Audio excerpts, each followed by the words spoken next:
ஜாரில் என்ன போட்டோம் அப்படின்னா கல்யாண முருங்கை இலை, அதுக்கப்புறம் ஊற வச்ச அரிசி, துவரம் பருப்பு ஊற வச்சது, கடலைப்பருப்பு ஊற வச்சது, சிறுபருப்பு ஊற வச்சது, அண்ட் அதுக்கப்புறம் உளுந்தம் பருப்பு ஊற வச்சது, கூடவே வரமிளகாய், ஜீரகம், பெப்பர் கொஞ்சம், இதை ஆட் பண்ணதுக்கு அப்புறம் நம்ம நல்லா தண்ணி ஊற்றி உப்பையும் சரி பார்த்துட்டு ஃபைனாக பேட்டருக்கு எப்படி தேவையோ தோசை வாக்கிறதுக்கு அப்படி அதை அரைச்சிக்கணும்.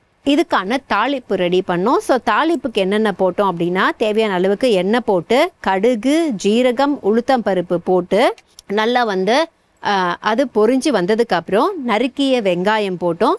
நறுக்கிய வெங்காயம் வதங்கினதுக்கப்புறம் கூடவே நம்ம துருவி வச்சுருந்த தேங்காவை ஆட் பண்ணி அது ரெடி ஆயிடுச்சுன்னொடனே அந்த தாளிப்பை இதில் ஆட் பண்ணணும். ஆட் பண்ணிவிட்டு தோசையை வாத்து எடுத்துடலாம். ஸோ இந்த தோசைக்கு நம்ம ஒரு சட்னி ரெடி பண்ணியிருக்கோம். ஸோ அதுக்கு என்னென்ன எடுத்துக்கிட்டோம் அப்படின்னு பார்த்தீங்கன்னா மிக்சி ஜாரில் தேவையான அளவுக்கு துருவிய தேங்காய், தேவையான அளவுக்கு உடைச்சக்கடலை, அண்ட் கூடவே கொஞ்சம் தேவையான அளவுக்கு இஞ்சி, இது ரெண்டுத்தையும் போட்டு நல்லா அரைச்சிடணும். அரைச்சதுக்கப்புறம் நம்ம அதுக்கான தாளிப்பு என்னென்ன அப்படின்னு பார்த்தீங்கன்னா கடுகு போட்டு அதுக்கப்புறம் உளுத்தம் பருப்பு போட்டு தேவையான அளவுக்கு அது நல்லா பொரிஞ்சதுக்கப்புறம் கொஞ்சம் கருவேப்பிலையை சேர்த்து அதை சட்னியில் தாளிச்சிட்டிங்க அப்படின்னா அதுவும் வேலை ஓவர். ஸோ தோசையை வாத்து எடுத்துகிட்டு இந்த சட்னியோட சர்வ் பண்ணிங்க அப்படின்னா இதுதான் கல்யாண முருங்கை தோசை அண்ட் சட்னி.